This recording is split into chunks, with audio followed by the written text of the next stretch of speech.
It looked like just another playful e.l.f. commercial. Drag queen Heidi N. Closet delivered cheeky one-liners about affordable beauty, flashing the kind of quirky humor that usually makes e.l.f.'s campaigns go viral. But then, standing right beside her, was comedian Matt Rife, a man whose reputation rests on controversial jokes about women, relationships, and even domestic violence.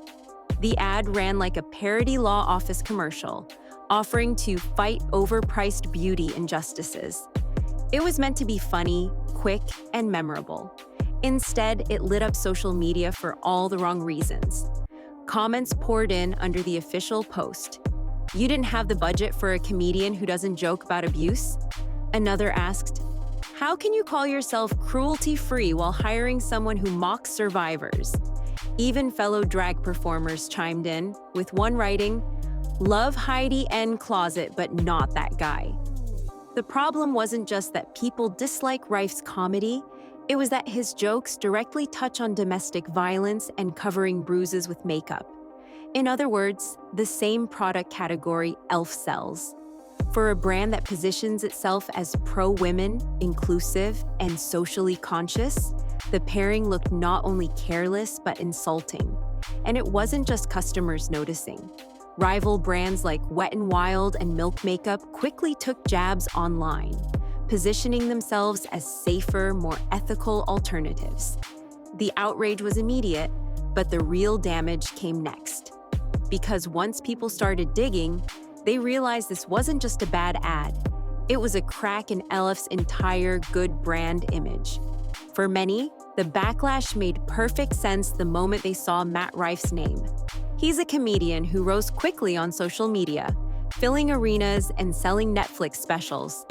But behind the hype is a history of jokes that critics call sexist, mean-spirited, and flat-out offensive. In one set, Rife joked about a restaurant hostess with a black eye, suggesting she should be hidden in the kitchen, then added, "If she could cook, she wouldn't have that black eye." The punchline? Domestic violence played off as humor. In another bit, he mocked women's bodies with crude descriptions that sparked even more outrage. Defenders often argue, "It's just dark humor, don't be so sensitive." But here's the catch.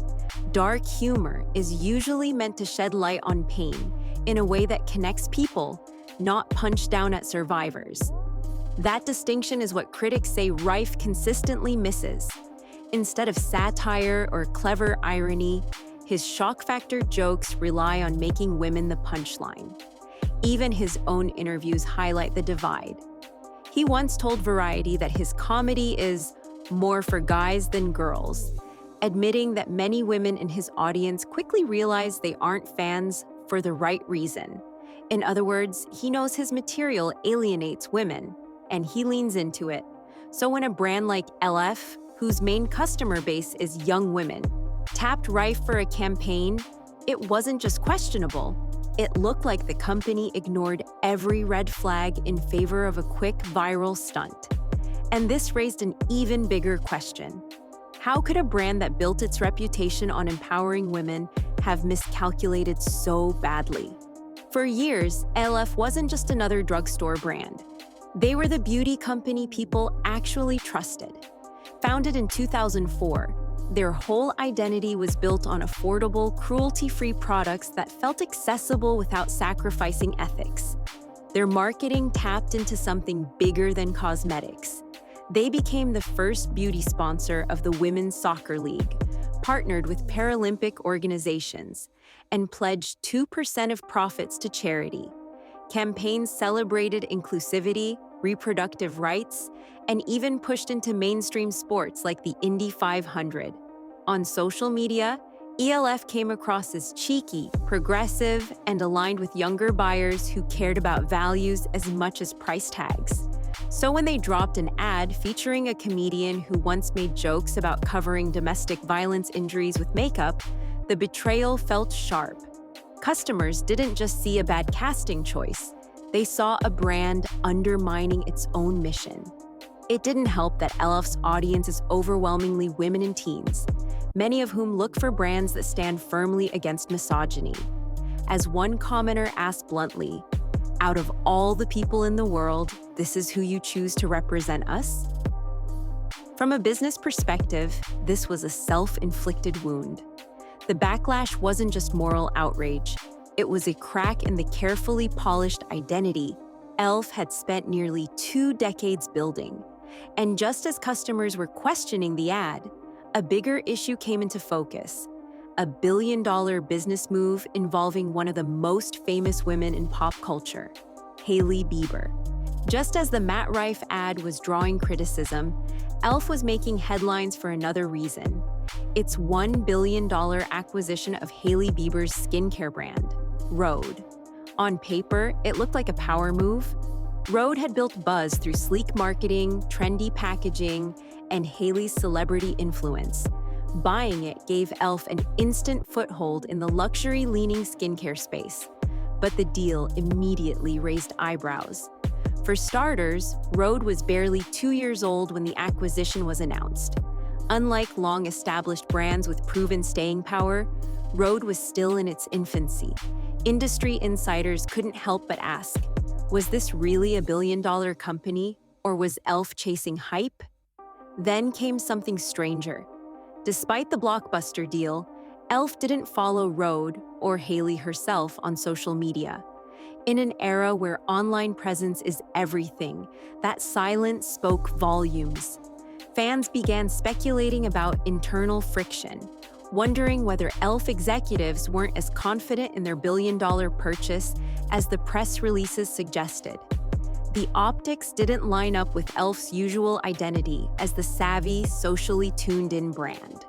Pair that with a comedian controversy happening at the same time, and it felt like the company was losing control of its own narrative. And it wasn't just fans questioning Rhode's price tag. Analysts and critics started drawing comparisons to another infamous celebrity beauty deal, one that still haunts the industry years later. The $1 billion price tag for Rhode didn't just spark curiosity, it set off alarm bells. Beauty insiders couldn't ignore how inflated it seemed for such a young brand. Rhode had trendy packaging, Hailey Bieber's name, and viral lip products. But did that really justify unicorn status so soon? The skepticism immediately drew comparisons to one of the most infamous beauty acquisitions in recent memory, Kylie Jenner's Coty deal. In 2020, Coty paid $600 million for a majority stake in Kylie Cosmetics, valuing the brand at $1.2 billion.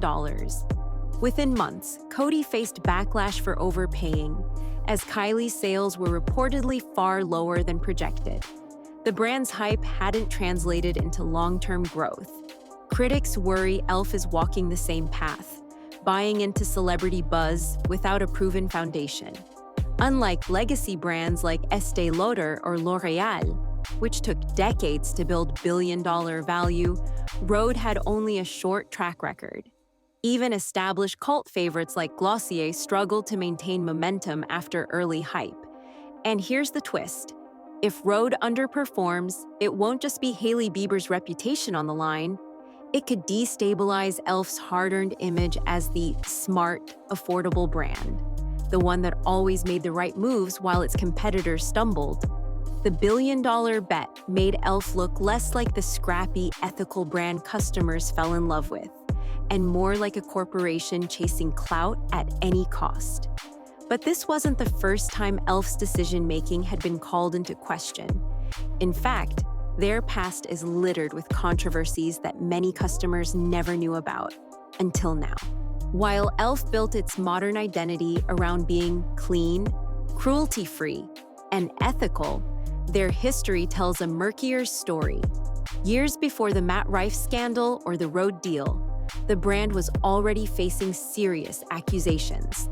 In 2017, the US government caught e.l.f. importing materials sourced from North Korea, a country banned under US sanctions. The incident wasn't small. According to reports, millions of dollars worth of false eyelashes traced back to North Korean suppliers slipped into e.l.f.'s supply chain. The company claimed ignorance, but critics argued that a brand profiting from cheap production should have been more vigilant. Then came questions about their cruelty-free status. e.l.f. proudly markets itself as a cruelty-free brand, but critics point to their history of selling in China, where animal testing laws were once mandatory. While e.l.f. has since pulled back, the contradiction left some consumers feeling misled. And before 2016, disturbing reports surfaced that some e.l.f. brushes may have been made with dog fur. Though the company denied knowingly using such materials, the allegations were enough to plant doubts about the very image e.l.f. worked so hard to cultivate. Each of these scandals faded from headlines, buried under the brand's savvy marketing and viral TikTok campaigns. But the Matt Rife backlash cracked open those old wounds. Consumers began resurfacing the receipts, reminding everyone that e.l.f.'s history isn't as spotless as its branding suggests. And if the past raised eyebrows, their more recent missteps in pop culture made people question whether e.l.f. really understands the community it claims to serve. The Matt Rife campaign wasn't an isolated blunder. It fit into a growing pattern of tone-deaf moves that made fans question if e.l.f. actually understands the community it claims to champion. Take their Twitch launch. When e.l.f. announced it was entering the gaming space, many expected a celebration of diversity. After all, their customer base is heavily Gen Z, and gaming is one of the most diverse digital spaces. Instead, their Twitch debut excluded Black creators and other underrepresented voices. The backlash was swift. Critics accused e.l.f. of tokenizing inclusivity only when convenient, and the eventual apology felt late and half-hearted. Then came awkward pop culture placements. In the Mean Girls reboot, Regina George, a character defined by luxury, was suddenly shown using e.l.f. products. Fans immediately called it unrealistic, even insulting, to shoehorn budget makeup into a role that symbolized exclusivity. It felt less like clever marketing and more like clumsy brand placement. And in another campaign, e.l.f. leaned into goth-inspired corpse paint. But instead of collaborating with actual goth or alternative creators, they pushed out a sanitized mainstream version that ignored the subculture's history. Alternative communities called it exploitative and tone-deaf, accusing e.l.f. of cashing in on aesthetics without respecting the people behind them. Each misstep chipped away at the trust e.l.f. once had. What had been a brand known for sharp marketing and inclusivity was starting to look clumsy, opportunistic, and disconnected. And just when customers thought the problems couldn't get worse, e.l.f. found itself facing legal trouble and growing distrust over the very products it was selling.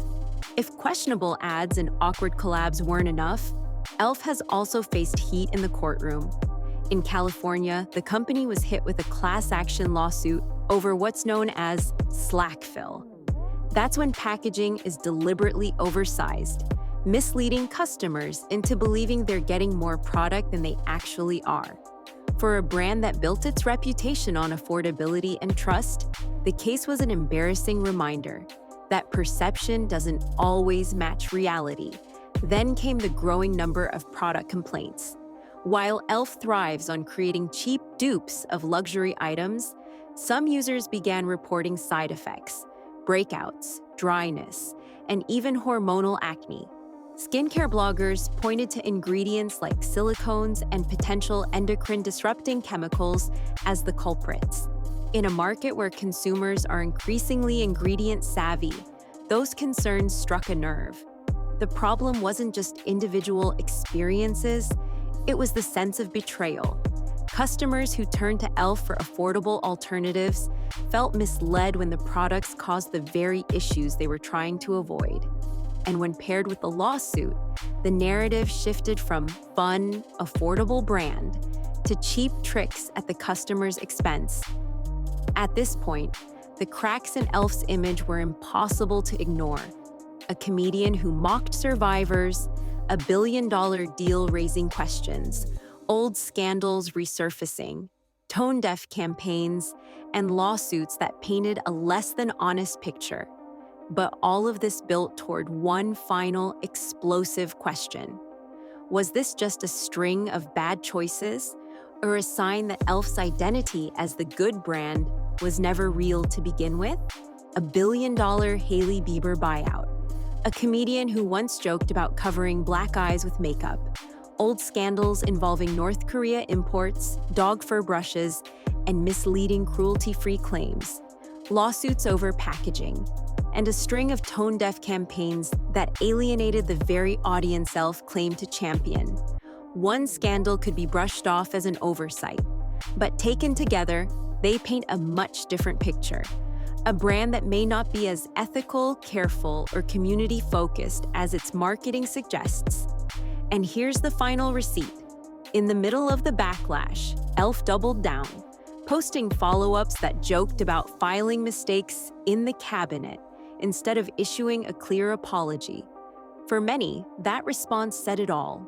The outrage wasn't just about Matt Rife. It was about a brand that seemed to laugh in the face of its own customers' concerns. Now, here's where the debate really heats up. Some argue comedy should push boundaries, and people today are simply too sensitive. Others say there's a line between edgy humor and mocking survivors of real trauma, and e.l.f. crossed it by writing a check to someone who made that his punchline. So what do you think? Was this a case of a brand making a careless mistake, or are we in a world where no joke is safe anymore? Drop your thoughts in the comments, hit that like button if you stayed until the end, and make sure to subscribe, because in this series, the scandals only get bigger from here.